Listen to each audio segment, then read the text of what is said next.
तो प्यारे बच्चों, आज की क्लास में हम मैक्रो इकोनॉमिक्स का चैप्टर नंबर 1 कर रहे हैं। आपकी क्लास 12th का चैप्टर का जो नाम है वो है आय का चक्रीय प्रवाह। ठीक है। तो बच्चों, आज की क्लास में हम क्या क्या कवर करने वाले हैं, पहले उस पर जरा हम बात कर लेते हैं। आज की क्लास में हम 4 टॉपिक कवर करने वाले हैं। पहला टॉपिक है आय के चक्रीय प्रवाह का अर्थ। दूसरा टॉपिक रहेगा आय के चक्रीय प्रवाह की अवस्थाएं।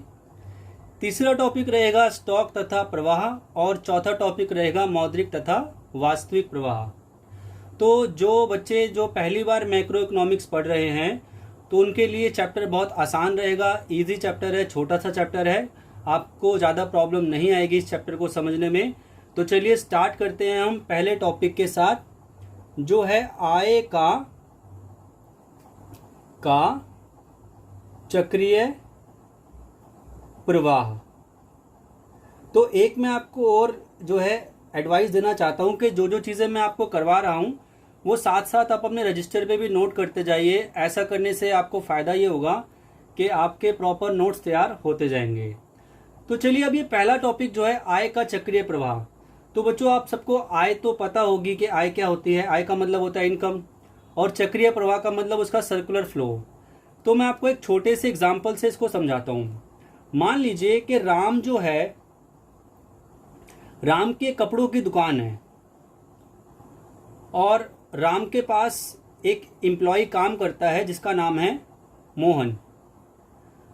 तो राम ने क्या करा, 1 महीने तक मोहन को काम पे रखा और मोहन ने 1 महीने काम करा तो राम ने क्या करा, उसको 1 महीने की कुछ सैलरी दे दी, उदाहरण के लिए 5,000।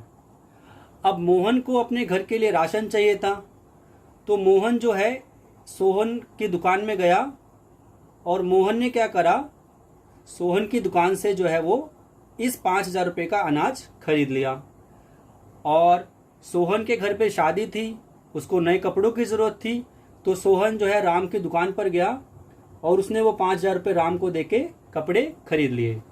तो इस तरह से क्या हुआ बच्चों कि राम के पास जो 5,000 रुपये थे वो वापस राम के पास ही चले गए। राम से वो पहले मोहन के पास गए, मोहन से वो सोहन के पास गए और सोहन से वापस राम के पास।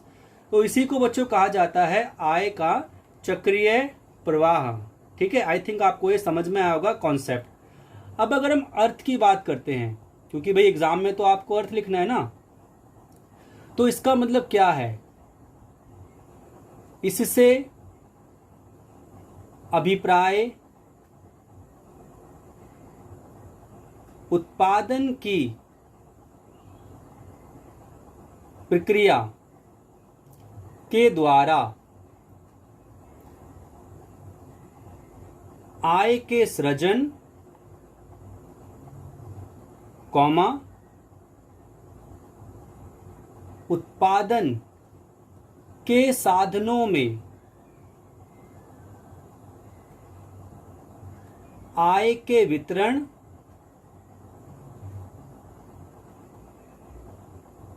तथा अंततः अंतिम वस्तुओं तथा सेवाओं पर इसके उपभोग से है। तो ये डेफिनेशन जो है ये आपको बच्चों अपने कॉपी पे लिखनी है और इसको याद करना है। तो आय के चक्रीय प्रवाह से अभिप्राय उत्पादन की प्रक्रिया के द्वारा आय का सृजन।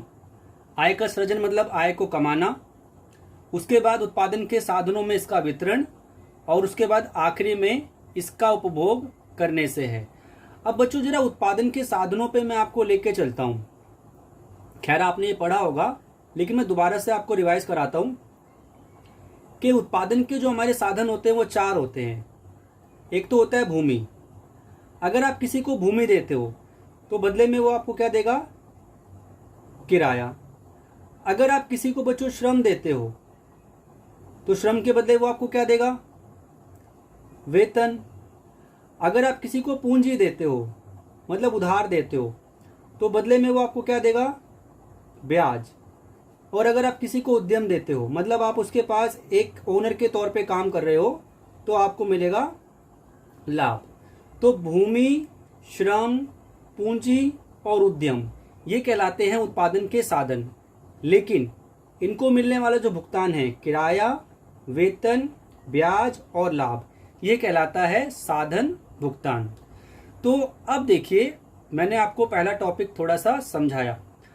अब हमारे पास एक टॉपिक ये आता है कि भाई आय के चक्रीय प्रवाह की अवस्थाएं कौन कौन सी है। वो आपसे पूछते हैं कि भाई आय के चक्रीय प्रवाह की अवस्थाएं कितनी होती है, क्या क्या होती है, इसके बारे में हमें थोड़ा सा आप बताइए। तो बच्चों, आय के चक्रीय प्रवाह की 3 अवस्थाएं होती हैं। पहली अवस्था को हम कहते हैं सृजन अवस्था। सृजन अवस्था मतलब वह अवस्था जिसमें उत्पादन के द्वारा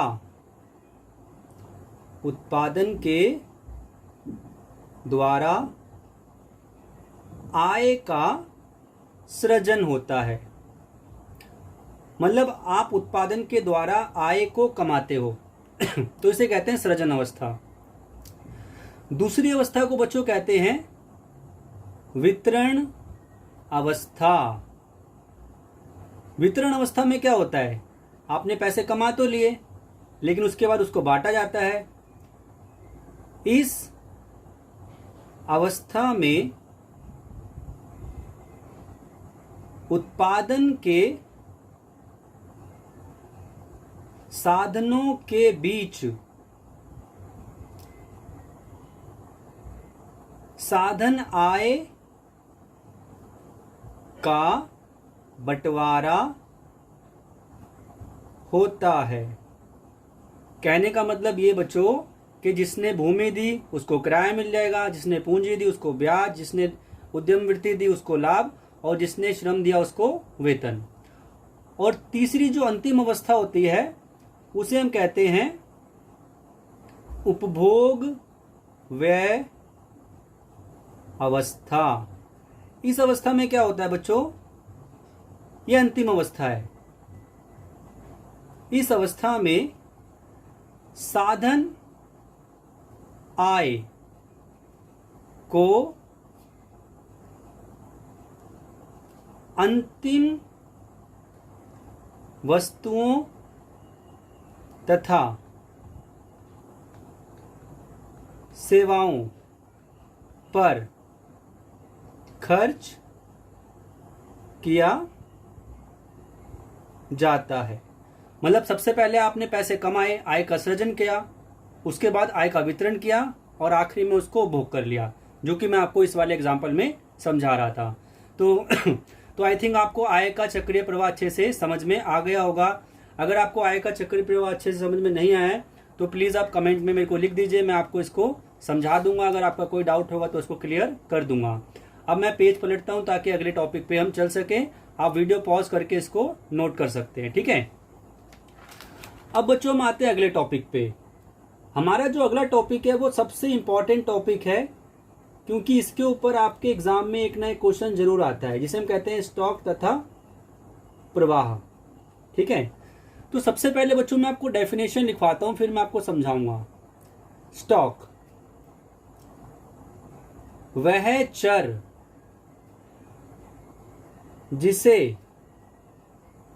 एक निश्चित समय बिंदु पर मापा जा सके, स्टॉक कहलाता है। तो भाई स्टॉक का मतलब कोई भी ऐसा चर जिसे आप एक निश्चित समय बिंदु पर माप सकते हो। अब हम लिखते हैं प्रवाह। वह चर जिसे एक निश्चित समय अवधि पर मापा जा सके। अगर आप किसी चर को एक समय बिंदु पर मापते हो तो उसे स्टॉक कहते हैं, और अगर समय अवधि पर मापते हो तो उसे कहते हैं प्रवाह। अब बच्चों, आपके दिमाग में क्वेश्चन आया होगा कि भाई ये चीज़ क्या है, ये समय बिंदु क्या होता है और समय अवधि क्या होती है। तो बच्चों, समय बिंदु का मतलब होता है एक खास पॉइंट ऑफ टाइम। जैसे मैंने अभी बोला कि 7:15, ये कहलाएगा समय बिंदु। लेकिन अगर मैं 7:15 से लेके 7:16 पे जाता हूँ तो ये बच्चों हो जाती है 1 मिनट की अवधि। अवधि का मतलब होता है 2 समय बिंदुओं के बीच का अंतराल। अब हम बात करते हैं स्टॉक और प्रवाह की। जैसे मान लीजिए आपके बैंक में कुछ धन रखा है, तो भाई आपके बैंक में जो धन रखा है वो क्या कहलाएगा, वो कहलाएगा स्टॉक। आपके घर पर जो अनाज रखा है वो क्या कहलाएगा, स्टॉक, क्योंकि इनको समय बिंदु पर मापा जा सकता है। लेकिन मान लीजिए अगर आपके नल से पानी बह रहा है, अगर आपके नल से पानी बह रहा है तो वो क्या कहलाएगा, प्रवाह, क्योंकि उसको समय की अवधि पे मापा जा सकता है। या फिर मान लीजिए कोई ट्रेन चल रही है तो आपको ट्रेन की रफ्तार को मापना हो तो वो भी क्या कहलाएगा, प्रवाह, क्योंकि ट्रेन की रफ्तार को भी आप समय की अवधि पर मापते हो, ना कि समय के बिंदु पर। तो ये मैंने आपको स्टॉक और प्रवाह के बारे में बताया। अब जरा इसको और थोड़ा डिटेल में समझने के लिए हम एक अंतर बनाते हैं दोनों के बीच में। अब यहाँ पर बच्चों आपको एक चीज़ ध्यान रखनी पड़ती है कि जब भी आप किसी भी तरह के अंतर लिखते हैं तो आपको हमेशा अंतरों के बीच में आधार ज़रूर देना पड़ता है। जैसे मैंने यहाँ लिखा आधार, यहाँ लिख दिया स्टॉक और उसके बाद लिख दिया प्रवाह। ठीक है, तो सबसे पहले मैंने लिखा अर्थ, उस पर मैंने टिक लगा दिया, क्योंकि अर्थ मैंने आपको स्टॉक का भी बताया और अर्थ मैंने आपको प्रवाह का भी बताया है। इसके बाद अगला हमारा जो आधार है वो है अवधारणा। तो स्टॉक क्या है, यह है एक स्थैतिक। स्थैतिक का मतलब होता है बच्चों स्थिर। यह एक स्थैतिक अवधारणा है, मतलब यह एक स्थिर अवधारणा है। और प्रवाह क्या होता है, यह एक गतिशील अवधारणा है। ठीक है। दूसरा समय। तो भाई जब हम समय की बात करते हैं तो स्टॉक में क्या आता है, समय का बिंदु। तो स्टॉक का संबंध समय के बिंदु से है और प्रवाह का संबंध समय की अवधि से है। उसके बाद उदाहरण, मैं आपको बहुत अच्छा एग्जांपल देता हूं। एक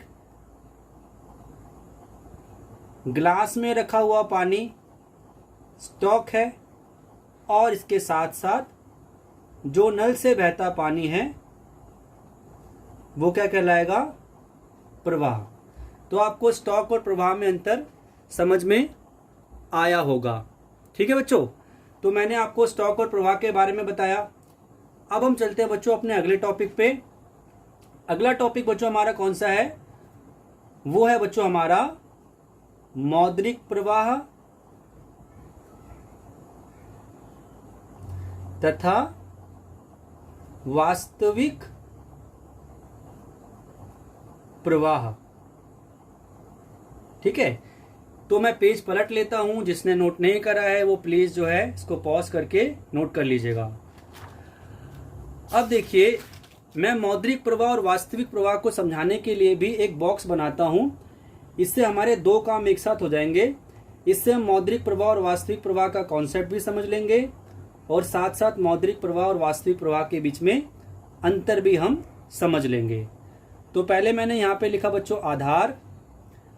आधार के बाद मैंने लिखा मौद्रिक प्रवाह, ये लिखा मैंने मौद्रिक प्रवाह, और यहाँ पे लिखा मैंने बच्चों वास्तविक प्रवाह। ठीक है, अब मान लीजिए राम जो है उसके पास 10 रुपए थे और वो शॉप पे जाता है और शॉप पे जाके 10 रुपए का एक पेन खरीद लेता है। तो दुकानदार ने उसको पेन दे दिया और दुकानदार ने उससे 10 रुपए ले लिए। तो राम ने दुकानदार को जो 10 रुपए दिए बच्चों, वो कहलाता है मौद्रिक प्रवाह, और दुकानदार ने राम को जो पेन दिया वो कहलाता है वास्तविक प्रवाह। ठीक है, तो चलिए मैं आपको अर्थ पे लेके चलता हूं। इससे अभिप्राय वस्तुओं तथा सेवाओं की कीमत तथा साधन आय के प्रवाह से है। ठीक है, और इससे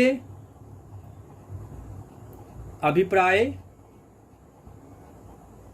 वस्तुओं तथा साधनों के प्रवाह से है। ठीक है, थोड़ी सी मेरी राइटिंग अच्छी नहीं है, लेकिन जो मैं बोल रहा हूं उसको ध्यान में रखिए और उसको ध्यान में रखते हुए आप भी अपनी कॉपी में नोट करते जाइए। इसके बाद बच्चों हम बात करते हैं अवधारणा की। जो मौद्रिक प्रवाह होता है ये सरल होता है।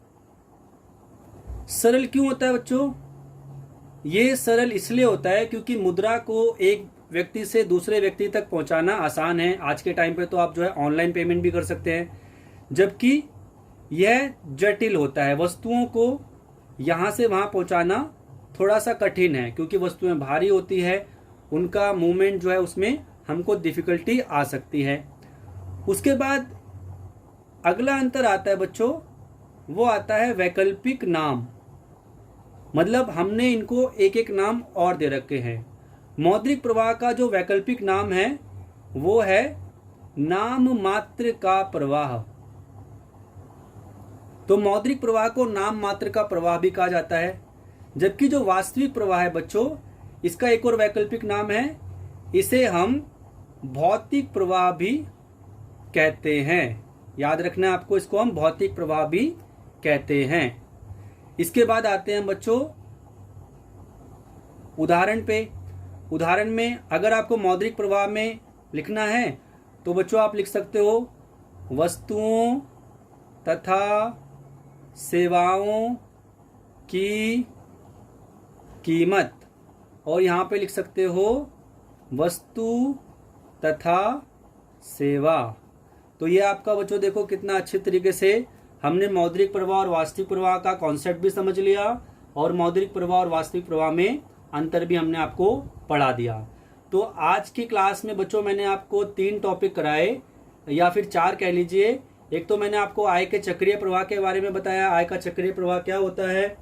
दूसरी चीज बच्चों मैंने आपको बताई कि जो आय का चक्रीय प्रवाह होता है उसकी कौन कौन सी 3 अवस्थाएं होती हैं। तीसरी चीज जो मैंने आपको बताई वो बताई स्टॉक और प्रवाह के बीच में अंतर।